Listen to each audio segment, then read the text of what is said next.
Buenas noches, mi nombre es Nora Rodríguez y el tema a exponer es el cumplimiento de un deber y el ejercicio legítimo de un derecho, oficio o cargo.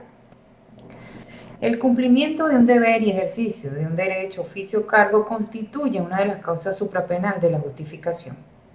Es el conjunto de normas dispuestas en las diferentes ramas del ordenamiento jurídico que regulan los derechos y deberes del hombre en sociedad, así como también están previstos lo relativo al ejercicio de determinados oficios y cargos.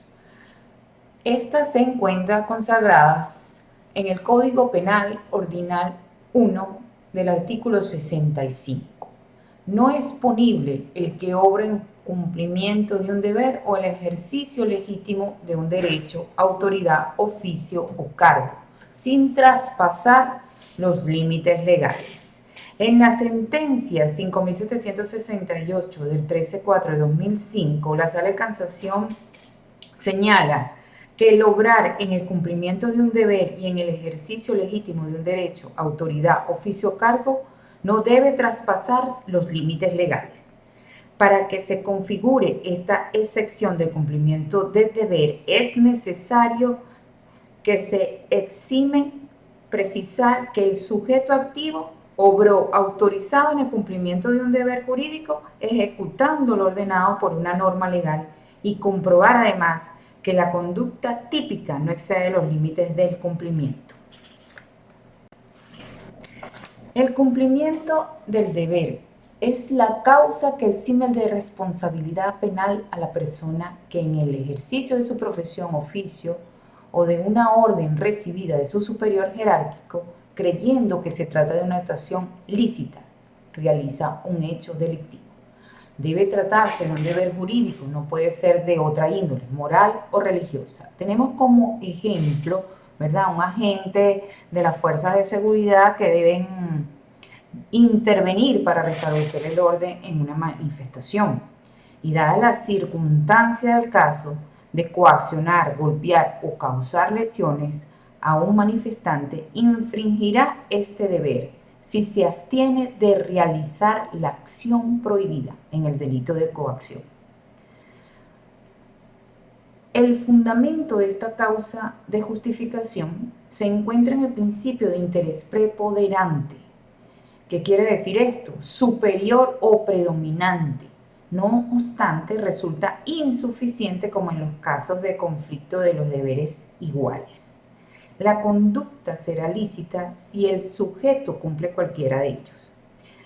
Pero al realizar la acción típica en cumplimiento de un deber jurídico, se encuentra en una situación de colisión de deberes. El deber de omitir la acción prohibida o de realizar la acción ordenada en los delitos de omisión entran en conflicto con otro deber derivado de otra norma, de cualquiera del sector del ordenamiento jurídico. Actúe como actúe el sujeto en la situación concreta en que se halle, infringirá un deber. Los requisitos en el cumplimiento del deber. Para que opere el eximiente de obrar en cumplimiento de un deber es necesario la concurrencia indispensable de ciertos requisitos o elementos, ya que de no concurrir uno de ellos, la eximiente no funciona. Dichos requisitos son: existencia de un deber jurídico. Tiene que ser derivado del ordenamiento jurídico. No bastan solo los deberes éticos. El deber cumplido debe tener mayor rango o igualdad al infringido. El sujeto no debe rebasar los límites o medidas del cumplimiento del deber y que sea necesaria la ejecución de la conducta típica realizada, es decir, una proporcionalidad o necesidad racional. Este principio asegura la coherencia entre la aplicación y el propósito de la ley, garantizando su uso justo. El tercero, la necesidad de una conducta típica. Debe existir la necesidad urgente, que la gente no tenga otra alternativa de ejecutar un comportamiento típico en cumplimiento del deber. La voluntad de actuar para cumplir con el deber. Aquí es una acción moral o la voluntad moral a cumplir con el deber.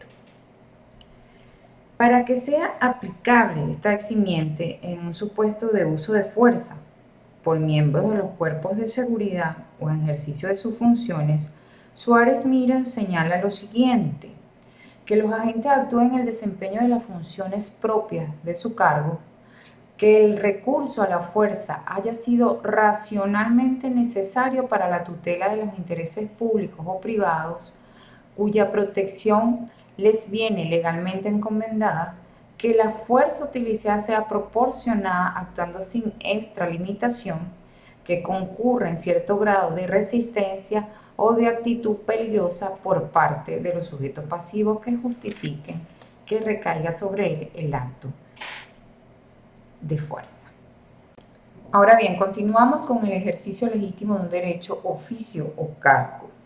Debe entenderse en un sentido amplio, con comprensiva facultad legítima, toda posibilidad de actuar reconocida por el ordenamiento jurídico al sujeto, como toda autorización concebida por el ordenamiento jurídico, no limitándose en tal expresión el concepto estricto del derecho subjetivo. El derecho faculta y autoriza, debe ser ejercido como la indica nuestra ley expresamente legítima, conforme a las prescripciones del ordenamiento jurídico, dentro de los límites de la necesidad y sin exceso. Por ejemplo, corresponde a los padres, según el artículo 358 de la Ley para la Protección de los Niños y de Adolescentes, siempre y cuando se den los extremos de la necesidad y de la moderación. Quedan amparados bajo esta causa de justificación. De esta manera, los castigos moderados que imponen los padres a los hijos serán sometidos a su potestad por exigencia de su educación. Deben considerarse lícitos. Según Bettiol, con el abuso comienza la ilicitud, y en tal caso los padres corresponderían por el delito de abuso en los medios de corrección o de disciplina contemplado en el artículo 439 del Código Penal. En cuanto a la información periodística, la Constitución en el artículo 57 consagra la libertad de expresión, en cuyo ámbito se enmarcan las actividades de empresa, la cual cumple, como señala Bettiol, la función de informar sobre hechos y formar opiniones públicas. Ahora bien, en la misma Constitución se establece en el artículo 58, la comunicación es libre, plural y comporta los deberes y responsabilidades que indique la ley. Además, añade que toda persona tiene derecho a la información oportuna, veraz, imparcial y sin censura, de acuerdo a estos principios de la Constitución.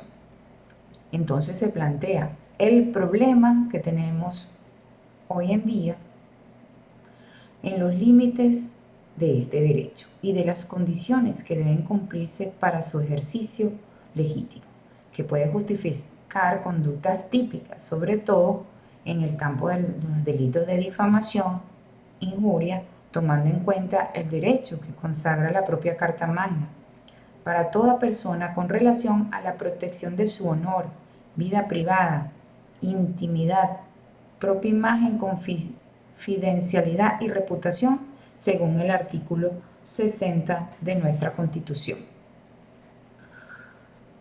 Ahora tenemos los deportes violentos. Son manifestaciones que se encuentran autorizadas por la ley. El Estado las regula y las propicia y estimula tales actividades por medio del Instituto Nacional de Deportes, que canaliza y fomenta y orienta la actividad deportiva, entre la cual se enmarcan también los deportes venezolanos. La violencia es la base inherente a estos deportes. Será lícita por ejercicio del derecho, sujeta a determinados límites y requisitos. Se requiere fundamentalmente la participación voluntaria de los contrincantes, que acepten los riesgos de la competencia y que observen las preocupaciones necesarias, lo cual se concreta en la observación de las reglas del juego admitido y aprobado. Con el cumplimiento de tales extremos, quedan justificados los daños o lesiones que conforman la actividad deportiva misma. Pero en relación a otros efectos, daños y lesiones que puedan producirse en este deporte, que no forman parte del mismo y que este no supone necesariamente lesiones graves o muertes, el problema de la responsabilidad penal posible debe resolverse conforme a los principios generales de culpabilidad, con atención al nexo psicológico, dolo, culpa, preteintención o caso fortuito. Ahora vamos a hablar sobre la omisión justificada, que está prevista en el artículo 73 del Código Penal venezolano, el cual establece: no es punible el que incurra en alguna omisión hallándose impedido por causas legítimas o insuperables.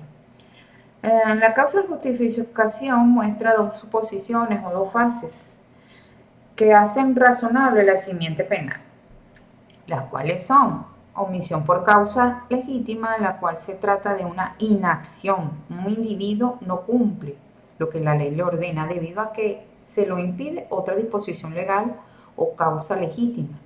No es llamado a responder por ello. La otra sería la omisión por causa insuperable. En esta causa, la justificación, la falta de acción convenida no se produce debido a que el sujeto es impedido de actuar por una causa insuperable, es decir, no puede actuar por falta de capacidad para superar el impedimento del hecho, pues se trata de un impedimento fáctico y no jurídico. La omisión por causa legítima no puede decirse que haya justificación por influencia de intereses. El fundamento justificante de esta simiente, al igual que en el ejercicio de un derecho o cumplimiento de un deber, debe buscarse en la norma general.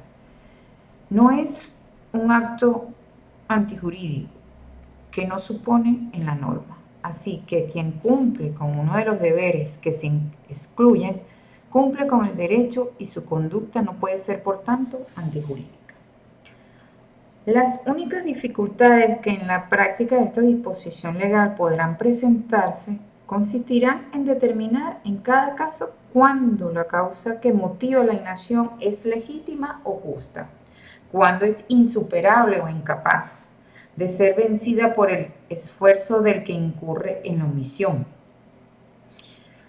La naturaleza de esta causa de sección, la omisión por causa legítima, es de justificación, pero en cambio la omisión por causa insuperable debe considerarse como una ausencia de acto.